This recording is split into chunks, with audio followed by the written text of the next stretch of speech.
It's possible to build an emergency fund with just $2.80 per day, but there's a common mistake that could wipe it all out before you need the money.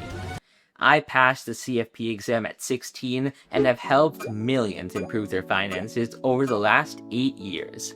I'll show you what an emergency fund is without the jargon and how to build one while avoiding a costly mistake. An emergency fund is dedicated cash set aside for unforeseen expenses like a sudden job loss, a surprise medical bill, or a $1,200 brake repair. Think of it as a shock absorber for your money. It sits away from your checking account and goes untouched during normal months, so that when a crisis hits, you pull out exactly what you need and pay the bill outright, instead of borrowing money on your credit card. There's one detail about where you keep this money that trips up almost everyone, and I'll get to it at the end. An emergency fund protects you by keeping you out of high-interest debt when life happens. While studying for the CFP exam, I learned that a cash cushion can be the difference between building wealth and being stuck in the paycheck-to-paycheck cycle, even if incomes stay the same. Many people treat their credit card as their emergency fund, and that makes sense, because handing over a piece of plastic at the mechanics counter is the easiest thing in the world when you're panicking. But if you swipe that card for a $1,000 emergency at 20% interest and pay only the minimums, you'll end up paying the bank over $1,500 before the balance clears. That's $500 of interest for no reason.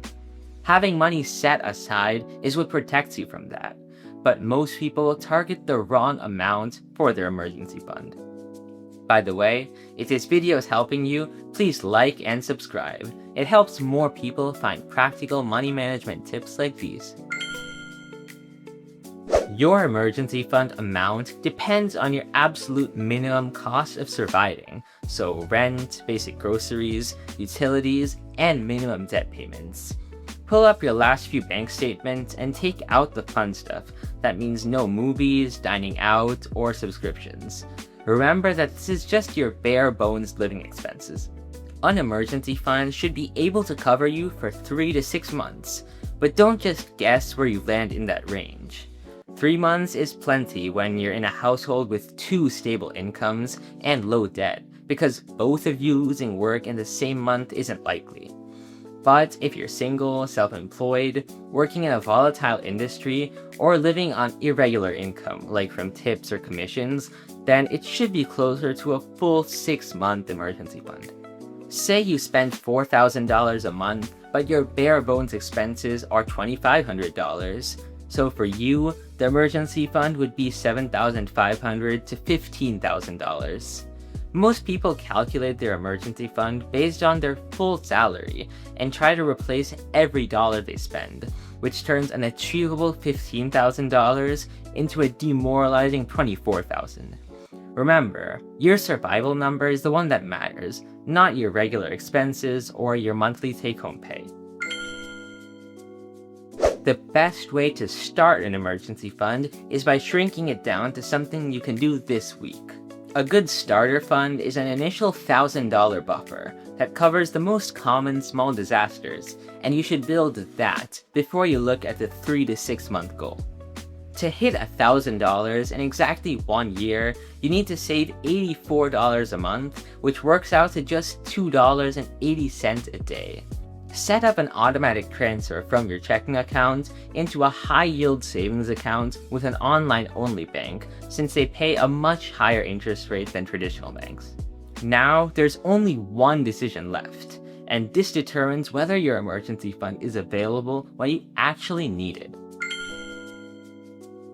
Your emergency fund only does its job when spending it takes some effort. Many people keep this cash in their checking account or a linked savings account for convenience, but cash that's available just one tap away is money you'll probably dip into for a dinner out or a last-minute weekend trip, and a year of saving can easily disappear over just a couple of indulgences. Here's the hack to bring in some friction. Keep this money in a completely separate bank account with no debit card attached to it. Only online money transfers are possible from that account, which typically takes around 48 hours. That transfer delay is the entire point, because it puts a real barrier between an impulse purchase and your emergency cash. You can still pay for an actual emergency, because the mechanic or the hospital will happily take your money 2 days from now, but this way, your shock absorber stays intact until the day that you actually need it. Once you build that starter fund, the next step to taking control of your finances is starting to invest.